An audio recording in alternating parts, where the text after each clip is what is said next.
Students આજે આપણે indirect સ્પીચની અંદર જે આપણે પહેલા વિધાન વાક્ય જોયા ત્યારબાદ આજે આપણે પ્રશ્નાર્થ વાક્ય એટલે કે ઇન્ટ્રોગેટિવ સેન્ટેન્સ આજે શીખવાના છે. તમામ વિદ્યાર્થી અહીંયા ધ્યાન આપે કે પ્રશ્નાર્થ વાક્યમાં આપણે શું કરવાનું હોય છે. અહીંયા ધ્યાન આપશે. ઇનડાયરેક્ટ સ્પીચ એમાં પહેલું ગયા વખતે આપણે વિધાન વાક્ય જોયું હતું, અત્યારે આપણે પ્રશ્નાર્થ વાક્ય જોઈશું. ઓકે, પ્રશ્નાર્થ વાક્યમાં શું હોય છે? પ્રશ્નાર્થ વાક્ય એટલે કે ઇન્ટ્રોગેટિવ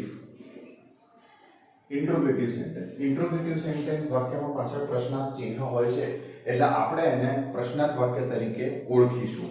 ઓકે, પ્રશ્નાર્થ વાક્યમાં શું હોય છે? તો જેવી રીતે વિધાન વાક્યમાં રિપોર્ટેડ વર્બ તરીકે ટોલ્ડ આવે, રિપોર્ટેડ વર્બ તરીકે જ્યાં ટોલ્ડ હતું ત્યાં હવે આપણે આસ્કડ મૂકીશું. બરાબર છે. પ્રશ્નાર્થ વાક્ય બે પ્રકારના હોય છે.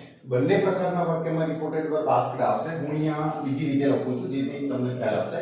પ્રશ્નાર્થ વાક્ય આપણે બે પ્રકારના છે. પ્રશ્નાર્થ વાક્યમાં એક પ્રશ્નાર્થ વાક્ય છે સાદું પ્રશ્નાર્થ વાક્ય, અસહાયકારકથી શરૂ થતા પ્રશ્નાર્થ વાક્યો, આ એક. અને બીજું હોય છે WH કે HW થી શરૂ થતા પ્રશ્નાર્થ વાક્યો, આ બીજો પ્રકાર હોય છે. હવે વાક્ય સાદું હોય એટલે કે સહાયકારકથી શરૂ થતું હોય કે WH કે HW નું વાક્ય હોય, રિપોર્ટેડ વર્બ તરીકે બંનેમાં આસ્કડ નો ઉપયોગ આપણે કરીએ છીએ. એટલે આસ્કડ આપણે વાપરવાનું. સંયોજક તરીકે સહાયકારક વાળું વાક્ય હોય તો if અથવા whether નો ઉપયોગ થાય છે, અને WH કે HW હોય તો if કે whether નો ઉપયોગ થતો નથી, પણ WH કે HW જે કોઈ પણ હોય છે એ પોતે જ એનો સંયોજક બની જતું હોય છે. ઓકે, પ્રશ્નાર્થ વાક્ય બનાવવા માટેની શરત શું છે? નંબર 1, અવતરણ ચિહ્ન, પ્રશ્નાર્થ ચિહ્ન જ્યારે આપણે ડાયરેક્ટ માંથી ઇનડાયરેક્ટ સ્પીચ બનાવીએ ત્યારે વાક્યમાંથી દૂર થાય છે. એક વાક્ય પ્રશ્નાર્થ ચિહ્ન કે જે બી અવતરણ ચિહ્ન છે એ દૂર થાય છે. બીજું, પ્રશ્નાર્થ વાક્ય જે કોઈ પણ છે, પ્રશ્નાર્થ વાક્યને સૌપ્રથમ વિધાન વિચારવું અને ત્યારબાદ તેનું ઇનડાયરેક્ટ બનાવવું. કોઈ પણ પ્રકારનું વાક્ય હશે, કોઈ પણ પ્રકારનો, પછી પ્રશ્નાર્થ હોય, ઉદ્ગાર હોય કે શુભેચ્છા હોય કે આજ્ઞા હોય, કોઈ બી વાક્ય હશે ડાયરેક્ટ સ્પીચમાં સૌપ્રથમ આપણે એને વિધાન વિચારવાનું હોય છે, અને એ જે વિધાન આપણે વિચારીએ છીએ એનું ઇનડાયરેક્ટ સ્પીચ આપણે બનાવતા હોઈએ છીએ. આપણે એના વાક્યો જોઈએ અહીંયા. સૌપ્રથમ હું તમને ઓકે, મેં તમને કહ્યું કે બે પ્રકારના વાક્યો છે. સાદું વાક્ય એટલે સહાયકારકથી શરૂ થતા વાક્યો, અને WH કે HW થી. હું તમને સૌથી પહેલા સહાયકારક વાળા વાક્ય સમજાવી દઉં છું. સહાયકારક એટલે વાક્યની અંદર am is are આવે, can could આવે, may might આવે, have has had આવી શકે. બરોબર, એનાથી શરૂ થતા. સહાયકારકની અંદર જ એક બીજું જે છે જે do does અને did થી શરૂ થાય છે. તો આપણે એ વાક્યને પણ જોઈશું. હું અહીંયા બે ત્રણ વાક્ય તમને સાદા વાક્ય સમજાવું છું, પછી do does did અને did વાળા વાક્યો સમજાવું, ત્યારબાદ આપણે સમજીશું WH HW. હું આની અંદર તમને એ પણ સમજાવીશ કે ક્યારે આપણે if નો ઉપયોગ કરવાનો, ક્યારે આપણે whether નો ઉપયોગ કરવાનો. ઓકે, સૌથી પહેલું વાક્ય, રવિ said to Rekha, have you completed your work? Ravi said to Rekha, have you completed your work? હવે આ વાક્ય ડાયરેક્ટ સ્પીચ નું છે. અહીંયા પાછળ પ્રશ્નાર્થ ચિહ્ન આપેલું છે એટલે આ પ્રશ્નાર્થ વાક્ય ગણાય. સૌથી પહેલા આપણે રિપોર્ટેડ વર્બ said to જે છે એની જગ્યાએ આપણે શું યુઝ કરીશું? તો ત્યાં આપણો ઉપયોગ થશે asked. Ravi asked Rekha. if સંયોજક તરીકે આપણે અહીંયા કોનો ઉપયોગ કરવાનો છે? if નો ઉપયોગ કરવાનો છે. asked if હવે જે રિપોર્ટેડ સ્પીચનું વાક્ય છે એ પ્રશ્નાર્થ વાક્ય છે. આપણે સૌપ્રથમ આ પ્રશ્નાર્થ વાક્યનું વિધાન વિચારવાનું. તો વિધાન કેવી રીતે વિચારીશું? તો અહીંયા જે ક્રિયાપદ અને કર્તા આપ્યું છે, ક્રિયાપદ અને કર્તા એ પ્રશ્નાર્થ વાક્યમાં હોય છે. આપણે વિધાન વિચારવાનું છે, માટે એને વિચારીશું કર્તા ક્રિયાપદ. એનો મતલબ એમ થયો કે આ જે યુ છે આપણે એને અહીંયા આગળ વિચારવાનું છે, હેવ ની આગળ. ઓકે, તો આપણે વિચારીએ યુ હેવ. આ યુ જે છે આપણે અહીંયા વિચારીએ you have completed your work. You have completed your work. એ આપણે વિધાન વિચાર્યું. હવે એનું ઇનડાયરેક્ટ બનશે. ચલો યુ એટલે કોણ છે? સાંભળનાર. રેખા એટલે શી થશે. have નું થશે had. completed your એટલે રેખા. her work. પ્રશ્નાર્થ ચિહ્ન ઉત્તર ચિહ્ન નીકળી જાય છે. બીજું વાક્ય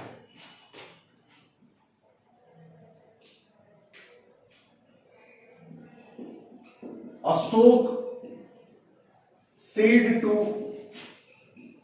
Seema,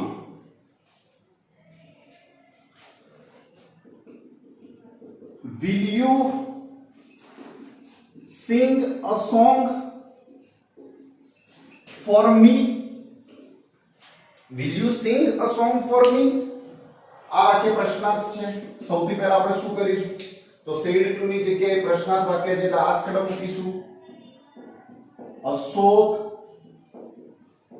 asked Seema if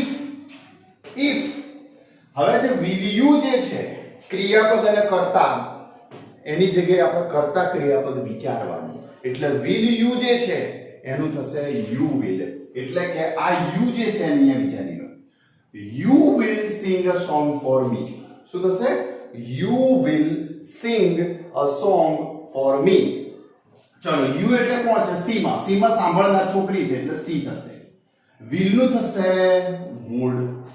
sing a song for me. me એટલે બોલનાર અશોક છે એટલે એનું થશે him. પ્રશ્નાર્થ ચિહ્ન નીકળી જશે, દૂર થશે. આવી રીતે આપણે વાક્યને બનાવવાના હોય છે. હું હવે તમને એ સમજાવીશ કે આપણે વેધર ક્યારે યુઝ કરીએ, વેધર ક્યારે વપરાય. તો વેધર આપણે આ રીતે બનશે. Mother asked her son, said to her son, will you take tea or coffee? Will you take tea or coffee? તો આ વાક્યમાં તમે જુઓ આ પ્રશ્નાર્થ વાક્ય છે અને એ વૈકલ્પિક સ્વરૂપ પ્રશ્નાર્થ વાક્ય છે. અહીંયા આપણે ફરક એટલો થશે કે if ની જગ્યાએ આપણે વેધર નો ઉપયોગ કરીશું. Mother asked her son whether. બરાબર છે? આ અહીંયા આપણે વેધર નો ઉપયોગ કર્યો. હવે આ જે વાક્ય છે એને આપણે વિધાન સ્વરૂપ વિચારવું પડે. તો will you છે એની જગ્યાએ આપણે વિચારવાનું you will. ચલો you એટલે સન માટે છે, છોકરા માટે. આ you જે છે આપણે અહીંયા વિચારી લઈએ. તો એનું થશે he would take tea or coffee. He would take tea or coffee. બરાબર છે? એ રીતે એનો જવાબ થશે. તો આ કહેવાય સહાયકારક વાળા વાક્યો. હવે આની અંદર બે પ્રકાર એવા છે. બીજું એક સામાન્ય છે જે ડુ ડઝ અને ડીડ થી શરૂ થાય. એને વિધાન કેવી રીતે બનાવાય એ જોઈએ. Manoj said to Rakesh, do you play cricket? Do you play cricket? હવે આ વાક્યમાં તમે જુઓ તો વાક્યમાં શું છે? ડુ આપેલું છે. આપણે ડુ ડઝ અને ડીડ વાળા વાક્ય હું તમને શીખવાડું છું. સમજો. જવાબ થશે મનોજ asked Rakesh if. આટલે સુધી તો આપણે જેમ હતું એમ. હવે આને આપણે વિધાન સ્વરૂપ વિચારવાનું છે.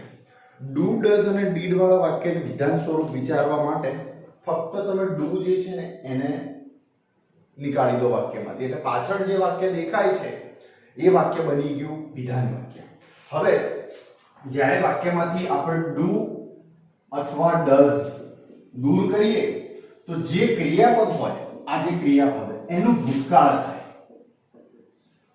એનું ભૂતકાળનું રૂપ કરવાનું ઇનડાયરેક્ટ સ્પીચમાં જો ડીડ હોય તો જે ક્રિયાપદ હોય એને હેડ પ્લસ ભૂતકૃદંત નો ઉપયોગ ત્યાં કરવાનો ઉદાહરણ સમજીશું આપણે ચલો ડુ નીકાળી દો પાછળનું વાક્ય વિધાન થઈ ગયું આ ડુ નીકાળી દો આ વિધાન થયું ચલો યુ કોના માટે યુ રાકેશ માટે એનું થશે હી ચલો પ્લે તો ડુ ડઝ નીકળે તો જે ક્રિયાપદ હોય એનું ભૂતકાળ થાય તો પ્લે નું થાય played cricket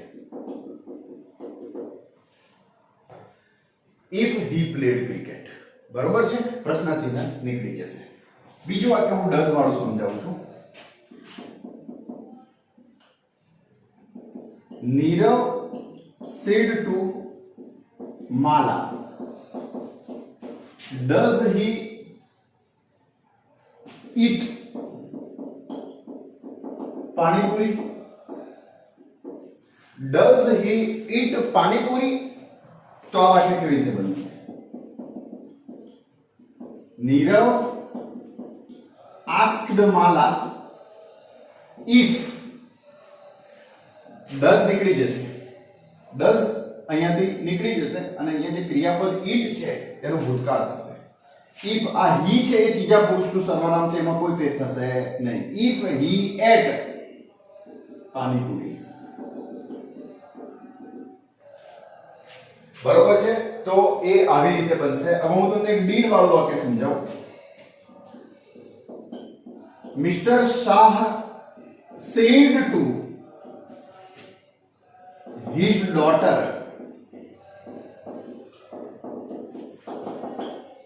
did you pay the bill yesterday Did you pay the bill yesterday?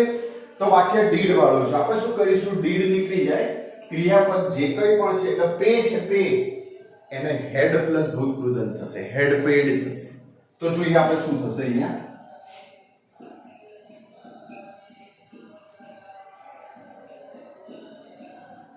asked Mr. Shah asked his daughter if હવે ડી નીકળશે ડી નીકળી ગયું પાછળનું વાક્ય વિધાન થઈ ગયું બરાબર છે ચલો યુ કોના માટે યુ એટલે ડોટર એટલે છોકરી માટે છે એટલે શી થાય she had paid શું થશે she had paid the bill the previous day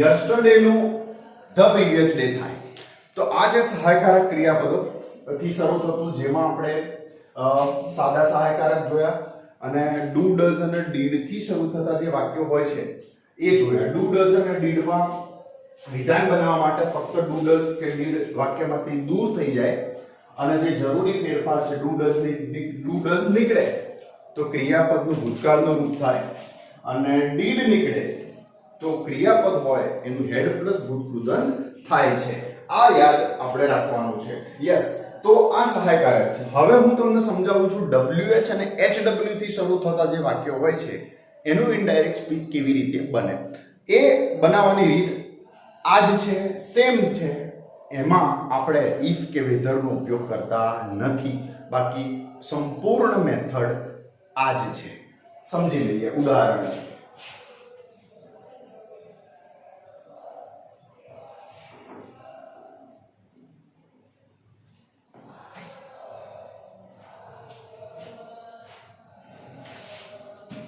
અહીંયા WH HW થી શરૂ બરાબર છે વાક્યમાં આપણે લખીશું the teacher said to Nirav why are you disturbing the class why are you disturbing the class વાક્ય આવું છે તો આપણે હવે શું કરીશું the teacher asked Nirav હવે આપણે asked મૂક્યું અહીંયા asked ની સાથે આપણે if કે whether મૂકતા હતા કારણ કે એ સાદા વાક્ય હતા અહીંયા આપણે જુઓ તો WH HW થી શરૂ થાય છે WH HW નો અર્થ થાય when where why how many how much who whom whose which બરોબર છે એ બધા WH HW માં એનો સમાવેશ થાય છે ઓકે તો હવે શું કરીશું if કે whether આપણે નહીં મૂકીએ આ જે y છે એ પોતે જ સંયોજક અહીંયા બની ગયું ચલો y તો સંયોજક બની ગયું હવે આ જે પાછળનું વાક્ય છે એને આપણે વિધાન સ્વરૂપ વિચારવાનું છે તો એના માટે આ જે RU છે એમાં આપણે u જે છે એના r ને આગળ વિચારી લઈએ એટલે થશે you are disturbing the class you are disturbing the class ચલો you કોના માટે તો નીરવ માટે એટલે એનું થશે he જોડે was આવશે he was disturbing the class the teacher asked Nirav why he was disturbing the class એ રીતે થશે એક બીજું વાક્ય સમજીએ Mala said to Raj when have you visited the bungalow એક સાદું વાક્ય છે આપણે સમજીએ આપણે આને કેવી રીતે થશે તો said to છે એનો આસ્કર થશે Mala asked Raj when છે એ પોતે સંયોજક બની ગયું એના પાછળનું વાક્ય છે એના આપણે વિધાન વિચારીએ have you નું you have વિચારવાનું you એટલે રાજ એનું થશે he had visited the bungalow when he had visited the bungalow બરાબર છે હવે હું તમને do does અને did આમાં સમજાવું છું એ સેમ મેથડ રહેશે બરોબર છે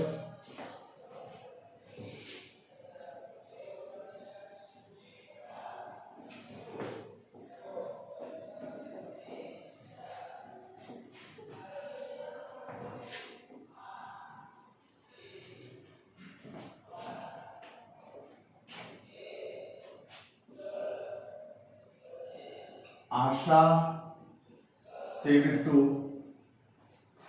Nisha why did you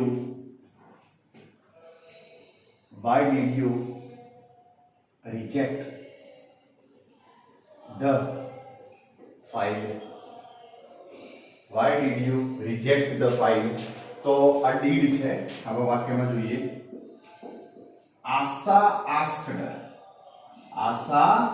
asked Nisha why આ why છે એ સંયોજક બની ગયું why હવે પાછળનું જે વાક્ય છે એ આપણે જેમ પહેલા બનાવ્યું એ જ રીતે did નીકળી જશે did નીકળી ગયું પાછળનું વાક્ય વિધેય થયું did નીકળે એટલે આ જે રિજેક્ટ છે એ had પ્લસ ભૂતકૃદંત સાથે આવશે તો why she had rejected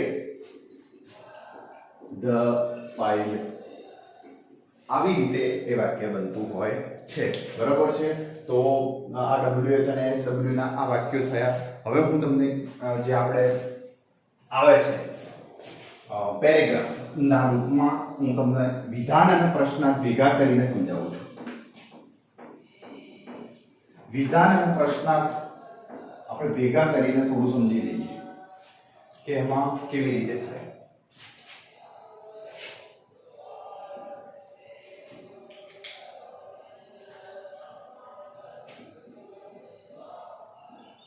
Ramesh said, I have submitted my project work. Have you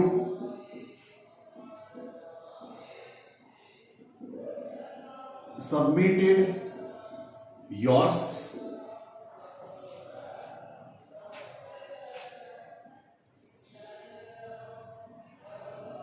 Rani said no, I have not submitted. Will you help me? આમાં વાક્યમાં તમે જોશો તો અહીંયા બે જણા છે. પહેલું વાક્ય રમેશ બોલે છે. જ્યારે રમેશ બોલે છે ત્યારે રાની સાંભળે છે, અને જ્યારે રાની બોલે છે ત્યારે રમેશ સાંભળે છે. બોલનાર સાંભળનારના નામ આપણી જોડે છે. હંમેશા ઇનડાયરેક્ટ સ્પીચમાં પહેલા જ વાક્યમાં આપણે બોલનાર અને સાંભળનારનો ઉલ્લેખ કરવો પડે છે. તો પહેલું વાક્ય આ છે રમેશ. ચાલો તો રમેશ.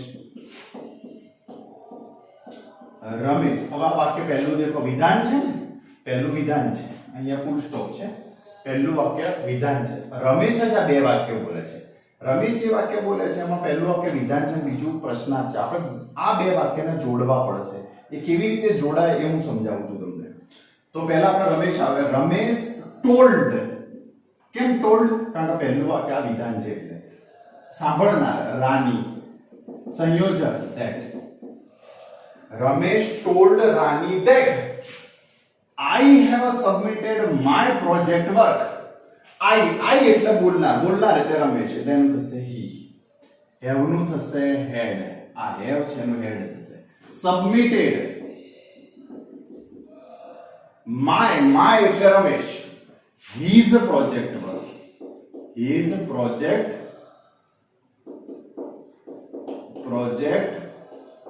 work. હવે ત્યાં ફૂલ સ્ટોપ આવી જાય છે. ફૂલ સ્ટોપ આવે છે પણ હજી બીજું વાક્ય રમેશ જ બોલે છે એટલે આપણે ફૂલ સ્ટોપ કરાય નહીં. આપણે એ વાક્યને એન્ડ મૂકવાનું. પહેલા તો એન્ડ મૂક્યું. હવે ધ્યાનથી જુઓ, આ વાક્ય પ્રશ્નાર્થ છે. પ્રશ્નાર્થ છે તો આપણે પ્રશ્નાર્થનું રિપોર્ટેડ વર્બ મૂકવું પડે. And asked. સાંભળનાર રમેશ છે, હવે રાની છે, બરાબર. હવે અહીંયા તમે સાંભળનાર મૂકો તો બી ચાલશે અને ડાયરેક્ટ હું if મૂકું તો પણ ચાલશે, બરાબર. And asked if. આ આપણે આ બે વાક્યને જોડવા માટે કર્યું છે. And asked if. હવે આપણે આ મૂળ આપણા જે પ્રશ્નાર્થ વાક્ય છે એમાં આવે. હવે અહીંયા have you આપ્યું છે. આપણે have you નહીં ચાલે. આપણે you have થી વિચારવાનું છે. તો you અહીંયા આપણે you ના આગળ વિચારી લો. ચલો, you have submitted yours. તો you એટલે કોણ? તો સાંભળનાર. તો હજી રમેશ જ બોલે છે એટલે સાંભળનાર કોણ છે? રાની છે. તો આપણે થશે she had submitted. She had submitted hers. If she had submitted hers. એવી રીતે થશે. હવે બીજું વાક્ય રાની બોલે છે. અહીંયા આપણી જોડે જગ્યા છે. સાંભળી લેવાનું. આપણે ઇનડાયરેક્ટ સ્પીચમાં પોઈન્ટ પાડવાના નથી હોતા. સળંગ જ આખી ઇનડાયરેક્ટ સ્પીચ લખાય. એટલે અહીંયા જગ્યા છે. હવે રાની બોલે છે તો કઈ આપણે નીચે અહીંયાથી શરૂ નહીં કરવાનું, પણ અહીંયાથી જ શરૂ કરીશું. ચલો, રાની સેડ નો. નો એટલે રિપ્લાઈડ નેગેટિવલી આપણે કહીશું. I have not submitted. Will you help me? અહીંયા ફૂલ સ્ટોપ છે અને આ પ્રશ્નાર્થ છે. ચલો, રાની replied. અહીંયા તમે told પણ આપણે લખી શકાય. રાની replied negatively.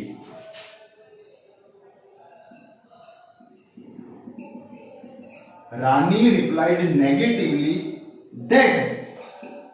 અહીંયા that મૂકી દઉં છું. that I એટલે બોલનાર, she had not submitted. and જો અહીંયા ફૂલ સ્ટોપ છે એટલે આપણે એન્ડ મૂક્યું. પાછળ પ્રશ્નાર્થ છે એટલે હું મૂકીશ asked. and asked if. હવે will you જે છે આપણું એનું વિધાન વિચારવાનું. તો you will થશે. you એટલે સાંભળનાર એટલે Ramesh. if he would help her. આપણે ફક્ત આ બે વાક્યનું બનાવ્યું જેમાં વિધાન અને પ્રશ્નાર્થ છે. એક આ ઉદાહરણ મેં તમને આપ્યું. બરાબર છે? તમને ખબર પડી હશે. હજી પણ નવું કંઈક બી હશે. હું તમને આપણે હવે થોડા ઉદાહરણો જોઈશું, વિધાન અને પ્રશ્નાર્થના મિક્સ, અને નવું કંઈ પણ ઉમેરવા જેવું લાગે તો આપણે એમાં ઉમેરીશું. વાક્યને મિનિંગફુલ બને એવું આપણે બનાવીશું. Okay, thank you.